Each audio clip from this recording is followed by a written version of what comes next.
Brought to you by V-Guard, co-powered by Sensodyne and Vimal. ಬಾಯಲ್ಲಿ ಹೇಳಿ ಕೇಸರಿ.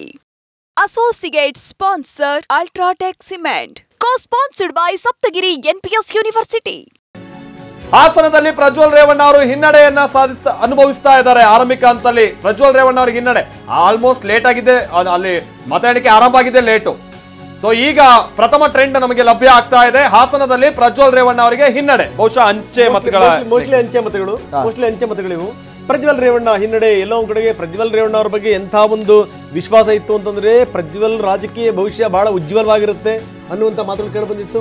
ದೇವೇಗೌಡರ ಸ್ಥಾನವನ್ನು ತುಂಬುವಂತ ವ್ಯಕ್ತಿ ಅಂತಂದ್ರೆ ಅದು ಪ್ರಜ್ವಲ್ ಅನ್ನುವಂತ ಮಾತಿತ್ತು.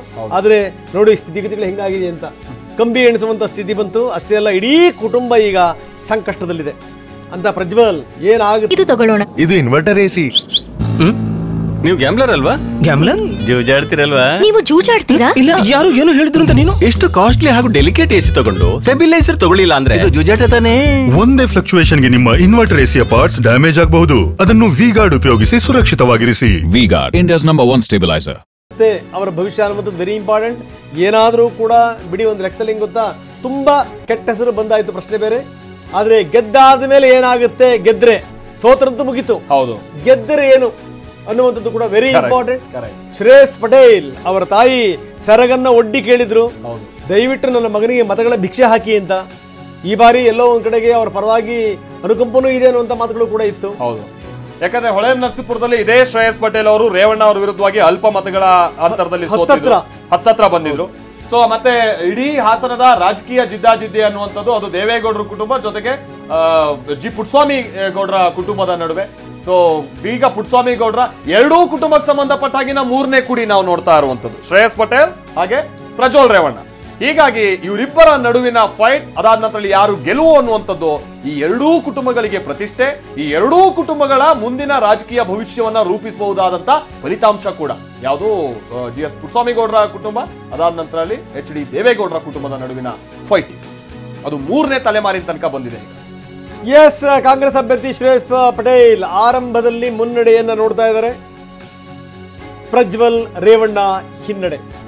ದೇಶಾದ್ಯಂತ 266 ಕ್ಷೇತ್ರಗಳಲ್ಲಿ ಇಂಡಿ ಮೈತ್ರಿಕೂಟ 111 ಕ್ಷೇತ್ರಗಳಲ್ಲಿ, ಪಕ್ಷೇತರರು ಸೇರಿದಂತೆ ಸಣ್ಣ ಪುಟ್ಟ ಪಾರ್ಟಿಯವರು 40 ಕ್ಷೇತ್ರಗಳಲ್ಲಿ ನಿಂತಿದೆ. ಅದರ್ಸ್ 111 ಇಂಡಿ ಮೈತ್ರಿಕೂಟ ಇನ್ನು 266ಕ್ಕೆ ಬಂದು ತಲುಪಿದೆ NDA ಮೈತ್ರಿಕೂಟ ಅಭ್ಯರ್ಥಿಗಳ ಮುನ್ನಡೆ.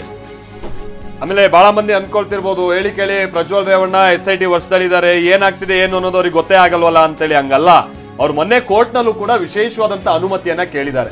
ಆಮೇಲೆ ಇವರು ಅಭ್ಯರ್ಥಿ ಕೂಡ ಆಗಿರುವಂತಹ ಕಾರಣಕ್ಕಾಗಿ ಇವರಿಗೊಂದು ಅವಕಾಶ ಕೊಡ್ಬೋದಂತ ಚಾನ್ಸಸ್ ಕೂಡ ಇದೆ. ಬಹುಶಃ ಇವರನ್ನು ಇವತ್ತು ಟಿವಿ ಮುಂದೆ ಕೂರಿಸಬಹುದಂತ ಚಾನ್ಸಸ್ ಇದೆ. ಈ ಒಂದು SIT ವರ್ಷದಲ್ಲಿ ಇದ್ರೆ ಕೋರ್ಟ್ ನಲ್ಲಿ ಇವರ ಅನುಮತಿಯನ್ನ ಕೇಳಿದ್ರು ಅನ್ನುವಂತ ಮೊನ್ನೆ ನಾವು ಕೇಳ್ಪಡ್ತಾ ಇದ್ವಿ. ನೋಡಿ, ಇದು ಈ ಕಂಬಿ ಹಿಂದ್ಗಡೆ ಕೂತ್ಕೊಂಡು ರಾಜಕೀಯ ಭವಿಷ್ಯದ ಬಗ್ಗೆ ನೋಡುವಂಥದ್ದು ಇದೆಯಲ್ಲ, ಹೌದು, ಯಾರಿಗುಂಟು ಯಾರಿಗಿಲ್ಲ ನೋಡಿ ಇದು. ಸೊ ಇದು ಸಂಗತಿ. ನಾನು ಹೇಳ್ತಾ ಇದ್ದೆ, ಬಹಳ ಉಜ್ವಲವಾಗಿದೆ ಭವಿಷ್ಯ ಅನ್ನುವಂಥದ್ದು ಇತ್ತು ಪ್ರಜ್ವಲ್. ಆದ್ರೆ ಪ್ರಜ್ವಲಿಸಿದ ರೀತಿ ಬೇರೆ ಇತ್ತು, ಪ್ರಶ್ನೆ ಬೇರೆ. ಈಗ ಅದ್ರ ಬಗ್ಗೆ ಬೇಡ. 1800 ಮತಗಳ ಮುನ್ನಡೆ ಪೂಜಾರಿ ಅವರಿಗೆ. ಕೋಟಾ ಶ್ರೀನಿವಾಸ್ ಪೂಜಾರಿ 1800 ಮತಗಳ ಮುನ್ನಡೆ, ಆರಂಭಿಕ ಮುನ್ನಡೆ. ಇನ್ನು ಪಶ್ಚಿಮ ಬಂಗಾಳದಲ್ಲಿ ಬಿಜೆಪಿ TMC ಜಿದ್ದಾಜಿದ್ದಿ. ವೆರಿ ಇಂಪಾರ್ಟೆಂಟ್ಲಿ 20 ಕ್ಷೇತ್ರಗಳಲ್ಲಿ TMC ಅಭ್ಯರ್ಥಿಗಳು ಮುನ್ನಡೆಯಲ್ಲಿದ್ದಾರೆ. 20 ಕ್ಷೇತ್ರಗಳಲ್ಲಿ 17 ಕ್ಷೇತ್ರಗಳಲ್ಲಿ ಬಿಜೆಪಿ ಅಭ್ಯರ್ಥಿಗಳು ಮುನ್ನಡೆ. ಈ ಬಾರಿ TMCಯನ್ನ ಹಿಂದಿಕ್ಕಿ ಬಿಜೆಪಿ ಅಭ್ಯರ್ಥಿಗಳು ಮುಂದಕ್ಕೆ ಹೋಗ್ತಾರೆ ಅನ್ನುವಂತ ಮಾತಿದೆ. ಸಮೀಕ್ಷೆಗಳು ಕೂಡ ಅದನ್ನೇ ಹೇಳಿವೆ. Brought to you by V-Guard, co-powered by Sensodyne and Vimal. ಬಾಯಲ್ಲಿ ಹೇಳಿ ಕೇಸರಿ. Associate sponsor Ultratech Cement. Co-sponsored by Saptagiri NPS University.